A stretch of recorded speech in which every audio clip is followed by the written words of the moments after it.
obrigada a ambas. A sentar-se, porque vamos falar de artrite reumatoide também com o Dr. Tiago Meirinhos. Vamos ao nosso consultório médico.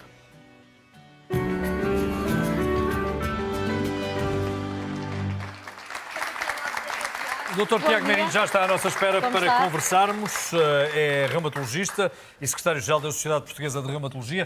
Dr. Tiago Meirinhos, vamos começar por explicar aos nossos telespectadores que doença é esta, que enfermidade é esta, que afeta 0,5% a 0,6% da população portuguesa, não é? Muito bem. Olá a todos, bom dia. Bom dia. Esta doença no nosso país estimamos mais ou menos 70 mil pessoas com esta doença. É uma doença que começa em idade jovem, isto é aqui a primeira mensagem que eu queria passar. Às vezes as pessoas pensam no reumatismo como as doenças das pessoas mais velhas. E esta é uma doença, e temos aqui um exemplo, começa bem mais cedo. E, portanto, estar atento a estes sintomas, inflamação articular, que vamos já falar também.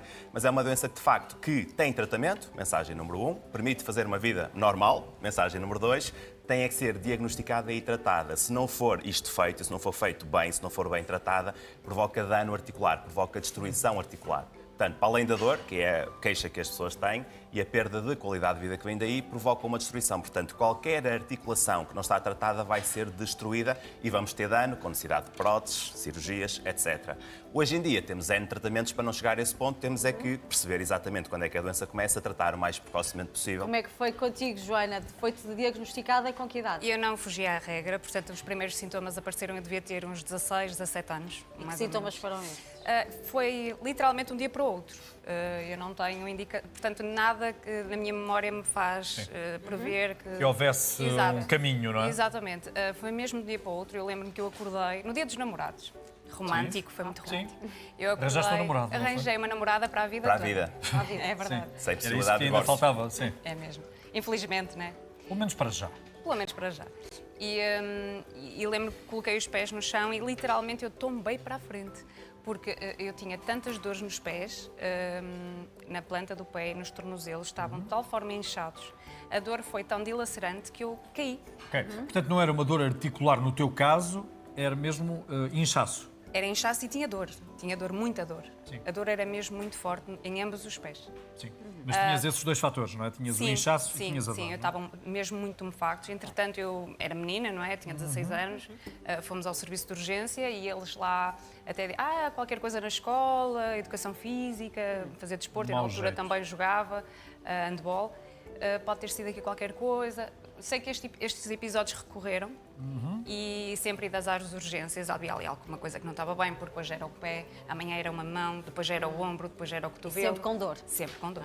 O doutor Tiago, porquê é que a Joana teve e a Sónia, felizmente, não, e eu também não? Sim, se há alguma Na predisposição. verdade, nós não sabemos. Há pessoas que têm uma predisposição familiar, mas há pessoas que não têm qualquer pessoa na sua família que tem esta doença. Portanto, há aqui uma interação genética, ambiente, há quem considere que há aqui um trigger viral, muitas vezes, portanto, há um vírus que provoca isto tudo. Não se sabe, na verdade. O que sabemos é que os sintomas são exatamente estes. A pessoa começa a ter uma dor que nada tem a ver com o esforço. Portanto, nós temos as dores que têm a ver com o esforço, com a pancada, que são as dores que nós todos podemos ter, não é? Aqui não. Aqui até há o oposto. Nós chamamos a isto uma dor inflamatória, que é uma dor que ocorre com o repouso. Quando a pessoa devia estar sem dor, é quando a dor começa, ou seja, de noite. Uma dor noturna, sem nós termos feito nada prévio no dia antes que nos deixasse muito cansados, é uma dor estranha, uma dor inflamatória que temos que perceber. E nesta doença, perceber que as articulações mais típicas é as mãos e os pés, mas pode afetar qualquer uma. Deixa-me perguntar-lhe, atinge mais mulheres do que homens? As alterações hormonais poderão também desencadear? Atinge mais ou menos 3 mulheres para um homem, portanto a relação será esta. Nós sabemos que o facto dela começar quase sempre em idade fértil, há aqui um componente hormonal. E isso acontece com outras doenças reumáticas. Ok? Portanto, há muitas doenças que são guiadas por anticorpos, como esta, em que as senhoras estão mais predispostas. E nós sabemos isto para o lúpus, para o Sjögren, partite reumatoide, esclerose sistémica, etc. Portanto, o facto de ser mulher é um fator de risco, mas é uma doença, apesar de tudo, pouco comum. Em relação ao nosso estilo de vida, o que é que pode beneficiar ou prevenir esta Ou doença? que comportamentos podem prejudicar também, não é? Também. Exatamente. Portanto, na prevenção, eu diria que não há muito que possamos fazer, exceto não fumar. É a única coisa que nós sabemos, as pessoas que fumam têm mais desenvolvimento desta doença. Ok. Nós não conseguimos perceber se uma pessoa que fuma ou que não fuma, lá está, se é um risco de mais 5 ou 10%, mas sabemos Mas que sabem ela é que ocorre. agrava-se fumar? Agrava-se fumar porque associa a outras complicações, nomeadamente a nível do pulmão, porque esta doença não afeta apenas os ossos, afeta vários órgãos, nomeadamente pulmão e pele. Agora, em termos de prevenção, é basicamente isso. Em termos de estilo de vida, infelizmente não há nada que de forma direta melhore esta doença. Portanto, é uma doença cujo tratamento é à base de medicação e o estilo de vida ajuda nas outras coisas. Mas podem, O por peso exemplo, desculpa interromper, por exemplo, o exercício físico pode, Ajuda muito, ser benéfico? nas fases calmas da doença, quando a Ok. pessoa está sem dor. Quando a pessoa está com dor, a pior coisa que nós podemos dizer a um doente, olha, então você não Mexa-se. corre, Pois, mexa-se. Claro, claro. Agora, quando a Depende. pessoa está bem, tudo, peso correto, alimentação. Agora, as pessoas às vezes perguntam, olha, não há nenhuma dieta, porque hoje em dia fala-se muito nas dietas às vezes, e de facto não há nada que prove que se a pessoa deixar de comer isto, que a doença vai ficar melhor. Às vezes há uma melhoria transitória, porque a pessoa sente-se bem consigo própria. Pois, há um bem-estar Sente-se bem, geral, há um bem-estar geral. portanto também Agora, esta é uma beneficia. doença inflamatória, é uma doença que não dá tréguas se o tratamento... Podemos ter pessoas que não fazem tratamento, porque a doença às vezes entra em remissão. Isso ocorre e nós paramos de tratamento.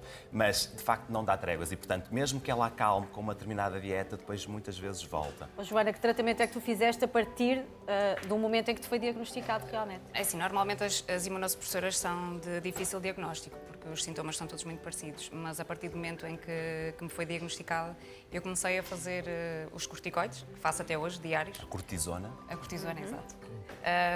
Anti-inflamatórios também faço diariamente e neste momento faço o tratamento biológico, mas antigamente não existia o tratamento biológico. Existiam os metotrexatos, os sais de ouro. sais de ouro. Chamavam-lhe sais de ouro. Antigamente eram outros medicamentos que existiam. Atualmente existem os biológicos, que realmente fazem toda a diferença na vida dos pacientes, pelo menos comigo Resultam, não é? resulta assim. para casos graves. Sim. Mais ou menos 30, 40% dos doentes terão que chegar a este ponto. Sim. São tratamentos biotecnológicos. O nome biológicos remete quase para um copo Sim. de água. Não, Exato. exato, está bem. São anticorpos altamente complexos que, no fundo, vão atacar cirurgicamente o defeito desta doença. Nós sabemos quais são, no fundo, as alterações que temos dentro e vamos frená-las. A corticoterapia, os corticoides, a cortisona, que tem N fama de coisas más, são essenciais na fase inicial da doença porque controlam rapidamente os sintomas. Quando a pessoa está mal, quando a pessoa se põe de pé e cai para a frente, só os corticoides é que atuam rapidamente. Há pessoas que têm que os fazer durante muitos anos, mas às vezes temos medo e os doentes perguntam-nos, mas isto não vai provocar outro tipo de problemas? Sim. A dose mais baixa possível, obviamente que é um químico, obviamente tem alguns efeitos laterais, mas temos aqui o exemplo de alguém que os faz há vários anos, não é? E que não tem aparentemente nenhuma complicação. Portanto, não tenham medo de fazer a corticoterapia sempre que ela for indicada. Passa uma Agora, doença vamos lá. crónica, não é? E que nos acompanha para o resto da vida. Doutor Tiago, eu quero aproveitar o facto de aqui estar para que explique aos nossos telespectadores o que é isso de ser uma doença autoimune, porque ouvimos tanta vez e depois acabamos por não esclarecer exatamente do que é que se trata. O que é uma doença autoimune? É uma doença em que o nosso corpo ficou tão confuso que produz anticorpos contra nós próprios. Nós geralmente temos anticorpos contra as bactérias, contra os Sim. vírus, não é? Para nos protegerem deste mundo em que vivemos. Aqui, em determinada fase da vida, o corpo engana-se e o nosso sistema imunitário começa a fazer esses anticorpos para destruir os nossos órgãos. Entra em nomeadamente- autodestruição, é isso? Exatamente, portanto, e depois atacam articulações, ataca a pele, mas há muitas doenças que afetam o rim, pulmão, etc. Portanto, no fundo, há um distúrbio do nosso sistema imunitário que faz com que produzimos anticorpos que nos atacam a nós próprios e os imunossupressores são os medicamentos exatamente para frenar isso. Sim, já percebemos também que a possibilidade de cura não existe Ainda não. ainda não, mas há algo que se possa fazer para além da medicação. Bem sabemos, o tabaco é altamente prejudicial e há uma relação direta, mas há também outros hábitos de vida, há outra... Falava há pouco nas dietas, há outros comportamentos que devemos assumir para tentarmos, como dizia, frenar, parar a evolução da doença? É o estilo de vida saudável, Jorge. Na verdade, não há nada muito específico que eu possa dizer, olha, É que de faça isto, repente faça parece que aquilo. estamos a falar das doenças todas. E estaremos, não é? Assim, o estilo de vida saudável vai mexer com tudo, não é? São muito poucas aquelas doenças que não têm uma relação com isso. Aqui, efetivamente, tabaco muito importante, um peso correto também, porque fazemos menos carga nas articulações, claro. logo vamos ter menos dano, não é? E exercício físico ajuda também nisso. E, no fundo, é o estilo de vida saudável que fazemos para tudo Certo. o resto, para a diabetes, para a atenção, não é? Agora, as pessoas às vezes perguntam, uma cura? Não há, porque o distúrbio está lá, nós o que fazemos enquanto tratamos é vamos acalmá-lo, e a pessoa nem se lembra que tem esta doença, esperamos nós, tenha uma qualidade de vida normal, mas depois o distúrbio volta novamente. Há pessoas que entram numa fase que nós chamamos de remissão. Por exemplo, tem um filho, para um medicamento e nunca mais tem queixas. E nós aí deixamos, olha, vamos vendo, não é? Ótimo, não é? Tem que haver aqui uma relação. Esta é uma doença que nós seguimos durante muito tempo. E há pouco falávamos que a Joana lembra-se dos médicos que teve, Sim. porque Sim. todas a marcaram. E, portanto, não é aquele doente que nós vemos uma vez por ano, de 2 em 2 anos.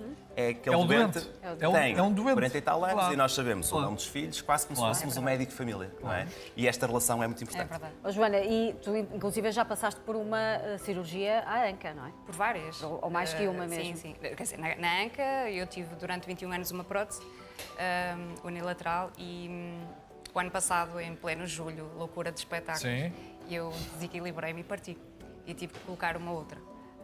Partiu a prótese. Parti A a prótese, sim, prótese. sim, sim, sim. percebi. E tive que colocar outra. Entretanto, já fiz cirurgia à mão, tenho uma artrodese tripla do pé direito. Portanto, já fiz inúmeras cirurgias. Portanto, provoca desgaste. Portanto, eu sou uma falsa. Destruição. Destruição, Destruição. não é a única isso. A artrodese tripla, que a Joana disse, é no fundo, os ossos do pé são muito afetados por esta doença, o tornozelo principalmente, e para nós, quando não conseguimos tratar do ponto de vista médico, o que fazemos é, no fundo, colar os ossos do pé Unir. para que deixe de haver ok. articulação, Claro. logo deixa de ter doença aí. Ele não Deixa de ter mexe. dor, Ok. mas depois Mas não, não mexe. mexe. Sim. Não mexe. Havendo tanta dor, também trará com certeza fadiga, não é? Sim, Será mais um dos fadiga sintomas, é não? aquela queixa que hoje em dia, se fôssemos perguntar aqui a todos nós, não é? Temos uma dose. Todos uma dose. temos a nossa Todo o dose. braço. É difícil Mas de estes avaliar. doentes se têm dor permanente, como a Joana normal, refere, não é? é uma dor que nunca se consegue esquecer dela ou abstrair, ela está Ela sempre está lá cá, latente, está está, sempre cá. E não é? principalmente em fases Não iniciais. descansam. Nesta fase, isto é muito típico. Portanto, as pessoas têm queixas, acham que foi mau jeito, acham que trabalharam e tal, e vão adiando. E às vezes passam por múltiplas consultas. E nesta fase em que ainda não estão a fazer tratamento, mas sentem-se altamente com muita dor, têm muita fadiga também porque dormem mal porque têm dor. Exatamente. Porque é uma dor noturna, muitas vezes. Uma dor noturna não traumática, portanto, sem qualquer Estar tipo numa de... posição de descanso, não é? É porque a articulação, quando para de trabalhar, vem a dor e vem a inflamação. Inflamação que se manifesta por esta dor e por tumefação, edema das articulações. Portanto, uma articulação inflamada com líquido, ou é um esforço, ou um traumatismo, ou então há ali alguma doença reumática que temos que ver. Joana, no teu caso, são dores particulares em zonas do teu corpo ou é uma É assim, dor difusa? nomeadamente que se são espalha nas pelo teu corpo? articulações. Não quer dizer é que seja sempre na mesma. Sim, Por percebo. exemplo, pode ser no ombro, pode ser o pé. Mas há momentos de crise? Sim, é assim. Voltando Por às norma- fases pior da doença, Sim, foi nas mãos e nos nas pés. mãos e nos Nessa pés, altura, Sim, sim. Na altura, quando também comecei a apresentar, porque a doença apareceu-me de uma forma muito severa e progrediu muito rápido. Certo. E, portanto, eu em um ano tive que colocar prótese de anca, eu era muito menina. Portanto, aquilo era tudo novidade, eu nem sequer tinha noção muito Claro. bem do que é que me estava a acontecer. Claro, não é? O que é que acontece? Nós fazemos também muitas, ninguém gosta, não deve haver paciente nenhum que goste, fazemos muitas Infiltrações. infiltrações. pois. São é uma horríveis. forma de controlar É localmente. inflamação, Sim. claro. Sim, Localmente. sim, Sim. sim. E às vezes é essa a solução, já tomamos tudo, a dor permanece, o inchaço permanece, há derrame articular, infiltração. Portanto, a pergunta agora que os médicos devem colocar é de 0 a 10, como é que está de dor, não é? Todas as consultas Claro. temos o questionar. É o 0 a 10, não é? o 0 a Usamos 10. muitas escalas, somos muito chatos com as escalas. São O mesmo está na muito sala de chatos. espera assim É, e com gráficos folhas. e não é Sim, da sim. dor. E isso da tudo. qualidade de vida e do Claro. sono também. Para nós é muito importante que o sono esteja bem. Agora, uma mensagem, se me permitem, Sim, que eu Sim, acho Joana, para terminar. muito Sim. importante de se passar, porque, por exemplo, eu vejo, já falei algumas vezes da minha doença, não é que faça disso grande alarido, Claro. mas ela existe, está cá e faz Exato. parte de mim. Eu recebo muitas mensagens na minha página a perguntarem, mas como é que consegues? Porque nós olhamos para ti... Sim. E ninguém diz, não tens um rótulo, não é? Não é para dizer. Para começar, não é para dizer, não é? Nós não temos que dizer que doenças é que temos. Exatamente. Só A falta. questão é, eu acho que é muito importante ser acompanhado por um bom reumatologista. E nisso eu fui uma privilegiada sempre. Um grande beijinho para o meu médico, o Dr. António deve estar a ouvir, lá para Ponte Lima. Por ficar zangado comigo. Vai ficar bem. E realmente eu acho que esse é mesmo muito importante, é termos um bom acompanhamento médico. Não tenham vergonha ou medo Claro. de serem chatos. Façam as perguntas É normal. todas, e exato. exponham-se Se acharem que não perante estão o a ser médico. bem acompanhados, troquem de médico. Mas porque estamos a falar do nosso bem-estar. Sim, não é? estamos a falar de uma É a relação tua para a qualidade vida, de não é? vida. Exatamente. Uma relação para a vida entre doente Importante, e empatia. médico. Claro. Empatia, falávamos disso há pouco. Sim. Para mim é fundamental ter liberdade e à vontade com o meu médico para dizer o que quer que seja, Claro, não é? Claro. Não é porque sou nova, eu também passei pela fase da juventude e também tinha o rosto muito inchado, muitos corticoides, Sim, em doses sim. altas. em doses muito altas, sim. São necessários Calma. às vezes. E ficar inchaço. E nós não podemos ter medo de falar e expor tudo ao médico. Eu acho que isso é mesmo muito importante, ter um bom acompanhamento. Muito bem. Muito obrigada, Joana, Joana, Tiago, muito doutor obrigado por Tiago. aqui terem vindo. Bom fim de semana para ambos. Muito obrigado.